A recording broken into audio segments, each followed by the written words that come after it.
زه صاحب تاسې هم ستړي مشئ، له تاسې به واورو. تاسې دې ورځې ته ډېر لیواله وئ، ځکه د همدې ورځو لپاره مو کلونه هلې ځلې کړې وې، خولې مو تویې کړي دي، شوګیرې مو کړي دي. نو دغه بریاوې او دغسې بریاوې تاسې ته څه معنا لري؟ څنګه نن لوبه څنګه ارزوئ؟ السلام علیکم غروال صاحب، محترم میاخیل صاحب، داود خان وژمه جانا، ابراهیم، وصال خان، قاری صاحب، حکیمی صاحب، ساروان صاحب، ټول محترم اوریدونکي خویندې او ورونو، یقینا یو تاریخي شیبه ده. او زه خو په کور کې ناست وم نن، یو دوه تاریخي کسان مې میدانوي کې کته کړل، او له هغه نه بعد کور ته راغلم. نوروز منګل او اصغر افغان مې میدانوي کې کته کړل، هغوی عمرې ته تلل او زه کور ته راغلم. سیالۍ مې کور کې ولیدله، څه کله خو موږ ګټه د ما ماشاءالله الحمدلله 4 بچیان دي، له 4 واړو سره ډېر زیات ټوپونه ووهل. نو پاکستان ماتول لکه څنګه چې ټولو دوستانو وویلې، د موږ دپاره د کرکټ له شروع نه، ځکه زموږ کرکټ پاکستان کې زده کړی ده، او د پاکستان ماتول یو هدف و د لوبډلې دپاره. او څو ځل نږدې راغللو، متاسفانه ماته هم نسو کړلی د بعضو مشکلاتو له وجې نه یا بعضو تخطیو له وجې نه. نو نن الحمدلله ډېره تاریخي ورځ وه، او ټولو دوستانو ټولو هیوادوالو ته دې مبارک وي. په لوبه کې که وغږېږم، د شارجه پیچ بېادبي دې ډېره معاف وي. دا لکه لیونی سپی دغسې خوی لري، نه خپل پېژني نه پردی، په هر چا یې خوله ولګوله. نو دغه اولیني څو اورونه چې ما ولیدل، نو ما ویلی چې پاکستان لوبډله باید موږ له 100 نه په کم رنزونو آوټ کړو. 100 فایټینګ سکور ده، او له 100 نه بعد چې هر څومره رن سوي ول هغه بونس رنزونه ول پاکستان ته. نو الحمدلله ډېر یو ښه بالینګ اوسه. د ما توقع له نبي نه په بالینګ کې نه وه، ځکه هغه شولډر انجري لري. له تېرو 5 میاشتو څخه د همدې شولډر څخه ډېر زیات تکلیف ده، او دغه تیر ټور کې چې ډراپ کړی و، ټریټمنټ یې همدلته په اماراتو کې کوو. نو الحمدلله نن یې ډېر ښه بالینګ وکړ، او د راشد له کپتاني څخه ډېر زیات متاثره سوم، ځکه زه په راشد باندې یو شی چې همیشه زه وایم که راشد چیرته امپروومنټ ته ضرورت لري، هغه په خپل لیډرشپ سکلز کې ضرورت لري. نو نن یې ډېر سټریټ سمارټ کرکټ وکړ، او بهترینه لوبډلمشري وکړل، او بالینګ چینجز یې ډېر زیات ښه او اکورېټ او ټیکنیکل او ټیکټیکل مووز یې وکړل. نو راشد هم کریډټ ورته ورکول پکار دي. خو بیا لکه څرنګه چې موږ سټارټ واخیسته، او بیا هم په میډل کې 4 وکټ یې ډېرې زر له لاسه ورکړلې، بیا هم په ما باندې ډېره زیاتې خولې راغللې، او زړه ضربان مې ډېر زیات اوچت و. خو توقع مې له نبي ساخیل نه وه چې هغه که چېرته په وکټ ولاړ وي، نو موږ دا سیالۍ ګټای سو او میچ فینش کوای سي. خو دلته بیا د نبي ټوکه دې پکې وي. موږ نبي همیشه په دې ځورو چې ظالمه تا یو ورځ هم میچ فینش نه کوي، میچ جوړوي خو فینش کوي نه. نن الحمدلله میچ فینش کړ. نو هغه خپل ایکسپیرینس یې شو کړ، او سیالۍ یې وګټله. مومن صاحب او وصال صاحب او کېدای شي له دوی څخه مخکې بعضو دوستانو ټیم چینجز ته اشاره کړې وي. زه د کرکټ له کتابه که وغږېږو، زه کاملا موافق یم چې یو جینوین بیټسمین باید اضافه سي په لوبډله کې. خو بیا یو شي ته زه که زه چېرته کپتان واوسېږم یا کوچ واوسېږم، په دې وخت کې بیا زه چینجز نه راولم، ځکه دا یو ویننګ کمبینیشن ده. ویننګ کمبینیشن ماتول همیشه لوبډلې په زیان تمامیږي. نو ځکه دا یو سیریز ده، یو غټ ټورنمنټ نه ده. نو د ما رایه به فعلا له ویننګ کمبینیشن سره تګ کې وي. د شارجې وکټ ته په کتو سره زه باید د تاریخچه د شارجې د وکټ بیا ووایم.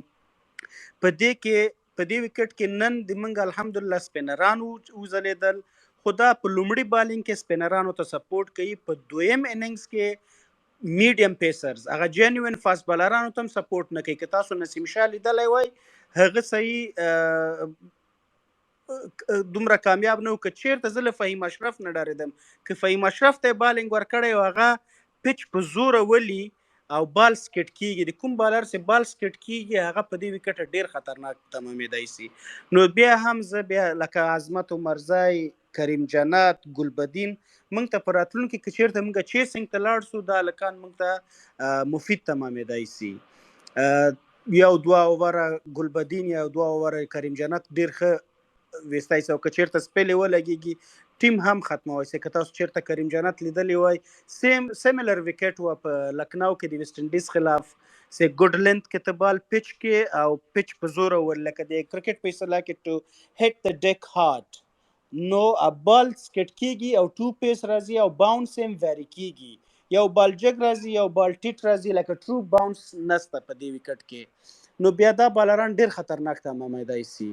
نو ویننګ کمبینیشن په چینجولو کې به زه لږ هیزیټنټ اوسېږم. راغلم د افغانستان د لوبډلې په باره کې په ما باندې په 2013 کال کې خلکو خندل. ما 2019 ورلد کپ سیمی فاینل ته موږ وتلی سو او دا مې د آی سی سی په غاټ میټینګ کې دا دعوا وکړله. یعنی هر یو کس ویل ستاسو موږ یو ګیدرینګ کې وو پس د بورډ د غونډې څخه، او هر یو د بورډ مشر ویل چې زما خپلې لوبډلې نه دا توقع ده دا توقع ده.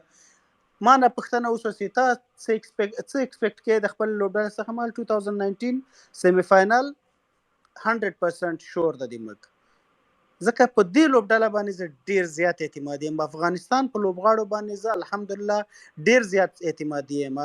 ولې اعتمادي یم؟ هم سکل وایز موږ ډیر ښه یو، او له ټولو څخه مهمه خبره دا ده موږ منټلی ډیر ټف یو. او په دا لوبډله کې شپږ اووه لوبغاړي داسې لوبغاړي چې هغه ډېر سټریټ سمارټ کرکټرز دي. هغه نه بعضې کرکټران وي هغه یا په خپل بالینګ یا په خپل بیټینګ شعبه کې ډېر ښه وي، نور د لوبې ډېر زیات علمیت نه لري او هغه چالاکي پکې نه وي، هغه ډېر کم لوبغاړي وي. نو الحمدلله زموږ په لوبډله کې کوم ښه کرکټران چې دي هغه سټریټ سمارټ هم دي. اوس که زه په محمد نبي کې زه وغږېږم، محمد نبي یو سټریټ سمارټ کرکټر نه ده، هغه یو لیجند ده، په خپل ټالنت باندې تر دې درجې رسېدلی، خو هغه چالاکي د کې نشته ځکه هغه انسان چالاک نه ده، هغه ډېر معصوم انسان ده. نو دا مثال مې ځکه درکړ. که چېرته زه اوس راشد خان ته وګورم هغه سټریټ سمارټ کرکټر ده، ګربز ته وګورم ډېر سټریټ سمارټ ده، همدارنګه زه کریم جنت ته که وګورم هی از ایکسټریملی سټریټ سمارټ کرکټر، په نجیب زدران ډېر یو سټریټ سمارټ کرکټر ده. د کرکټ په هغه چالاکۍ مکمل بلد لوبغاړي دي. د اصغر افغان ولې کامیاب و؟ یو ډېر چالاکه انسان او ډېر چالاکه کپتان ده، نو ځکه کامیابي هم لاسته راوړله. خبر رانه اوږدې نه سي، دغه لوبډله د افغانستان چې اوس کومه ده ډېره خطرناکه لوبډله ده. دا که چېرته صحیح مدیریت سي، له سیاست څخه لرې سي، سیاست دولتي سیاست کې زه نه غږېږم، د بورډ له سیاست څخه لرې سي او دا ټیم بالکل جلا وساتي، د فیسبوک له قانون او د سوشل میډیا نه له هر څه نه دا جلا وساتل سي، دا نړیوال جام ګټي دا لوبډله. د لوبډله کې هیڅ خو نسته، موږ هر یو باکس ټک کړی ده. که چېرته زموږ بیټینګ وګورئ، بیټینګ هم ماشاءالله ورلد کلاس بیټسمنان لرو، الراونډران ورلد کلاس الراونډران لرو، بالینګ ورلد کلاس بالران لرو. موږ ډېر واړه شیان دي، که هغه فیلډینګ ده زموږ هغې کې لږ ذره امپروومنټ راسي او کپټن ته ازادي ورکړل سي، پرېږده هغه هلک مسؤل وټاکئ. که چېرته کرکټ بورډ بیا څوک له ګریوان نه رانیسي، کپتان دې له ګریوان نه راونیسي، خو کپتان ته مسؤلیت او صلاحیت باید ورکړل سي او له سیاست نه دا لوبډله باید لرې وساتل سي. بل هر یو نړیوال جام نه مخکې باید موږ تیاریو باندې کار شروع کړو، یو کال مخکې باید تیاری وکړو. د راشد د مرکې زه وینم هغه ګوره، که تاسو د هغه مرکو ته وګورئ هغه وایي زه خپله لوبډله راتلونکي نړیوال جام ته تیاروم، په 100 کې 50 اوور سیریز وایي. زه نه پوهېږم چې دغه T20 ته ولې بدل څه. زمونږ په اکتوبر کې نړیوال جام ده، له هغه څخه مخکې سپټمبر کې زمونږ ایشیا کپ ده، دواړه 50 اوور فارمیټس دي.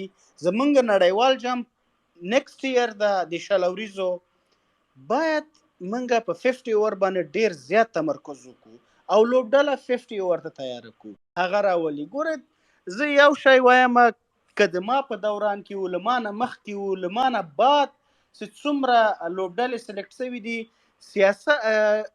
سفارش او فیوریزم زه نه پوهېږم چې سوی وي. و کپتان دا یا سلیکشن کمیټي دا کپتان بعضې بیټسمنان یا بالران 19-20 فرق کې وي خو د هغه فیور مثال د خبرې په 2 سپینرانو کې مجیب و 2 ښه سپینران به زه نوم واخلم. مجیب و حمزه هوتک هغه وخت کې حمزه هوتک جای مجیب ونیو. د مجیب و حمزه هوتک 19-20 فرق په هغه وخت کې. حمزه هم موږ ته ډېر ښه کارکردګي کوله خو اصغر راغی ویل زه مجیب راخلم په دې مجیب زدران باندې تر څو نړیوال پوهېږي دا یو میسټر سپینر د ما به په 2-3 کاله ټوله دنیا پې وهلي وي او هماغه شی اوس حمزه سایډ لاین څه مجیب مخې ته راغی. نو کپتان که چېرته اوس راشد باندې دا خبره زه د خپل د سرکل نه کوم پر راشد باندې یو انتقاد دا ده چې دا کوشش کوي خپل ملګري راولي. موږ هر لوبډل مشر په دې شیانو باندې کرټیسایز کړی د اصغر رونه راوستل نبی فلانی راوستل نوروز بل څوک راوستل. راشد اوس نه ورور لري نه خوریای لري نه د تره زوی لري د افغانستان کرکټ کې الله دا ملګري راولي حضرت زازای راولي یا احمد یا محمود راولي. let him bring them یاره. حضرت زازای موږ څومره پریشرایز کړ په دې فیسبوک کې. حضرت زازای هغه لوبغاړی اوس یو سل شپېته د ایرلند خلاف وکړه خو په حضرت زازي باندې دا د موږ د سیستم کمزوري ده چې هغه یوه کمزوري لري حضرت زازي چې له پیډز نه هغه لوبېدای نه سي. هغه کمزوري هغه یو ټیکټیکل ایرر ده او ټیکنیکل ایرر هم ورته ویلی سي. په دې باندې هیڅ کار ونه څه دا 3 کاله هیڅ کار ونه څه.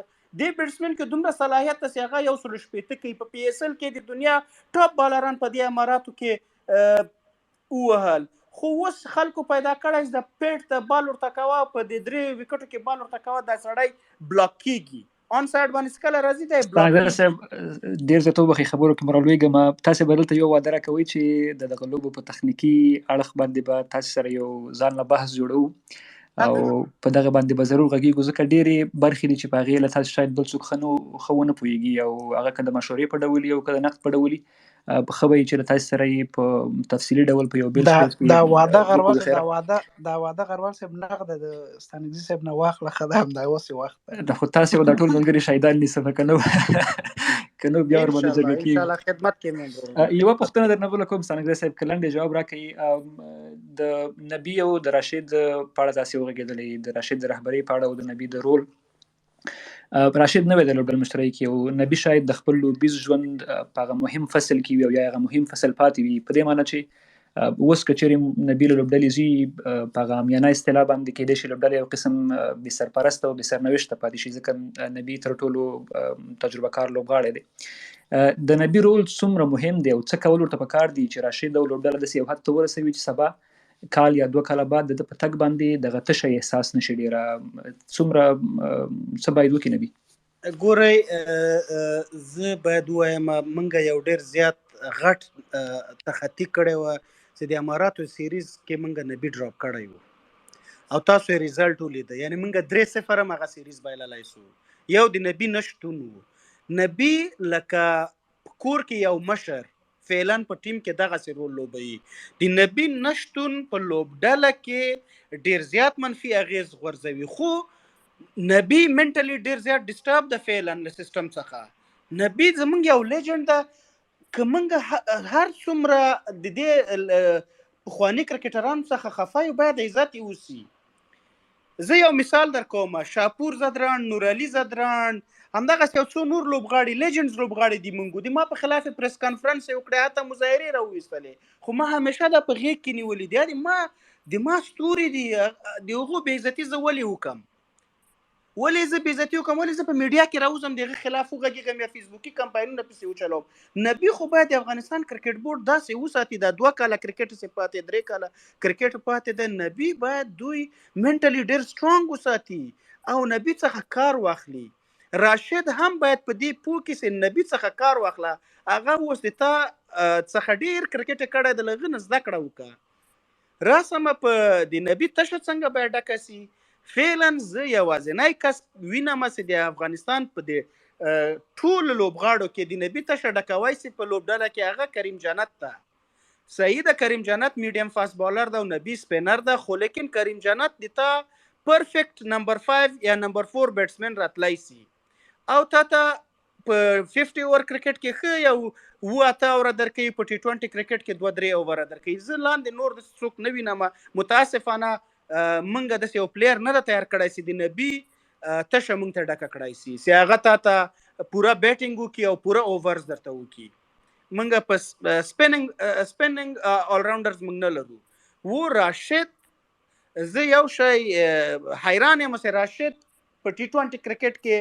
ولې مخکې نه راځي ځکه هغه فینیشر رول کله ناکله کوای سي خو زیات وخت نه سي کولای راشد باید خپل ریسپانسیبিলিټي واخلي کله ناکله اوټ اف د باکس تھینکینګ وکي او مخکې راسي هغه یو پراپر بیټسمن د راشد هر شاټ لري باید په بعض اوقاتو کې راشد څلورم نمبر یا دریم نمبر یا پنځم نمبر بیټینګ وکي یعنی زیاتره اوقاتو کې همیشه ګوره موږ باید پریډکټیبل نه اوسېږو ټي 20 کرکټ ډیر یو شارټ کرکټ ده تاسو څومره پریډکټیبل اوسېږئ مقابله لوبډله تا ته پلانینګ کوي که مقابله لوبډله په دې سوچ کې وي چې تا اوپنران دا دوه کسه دي ون ډاون دی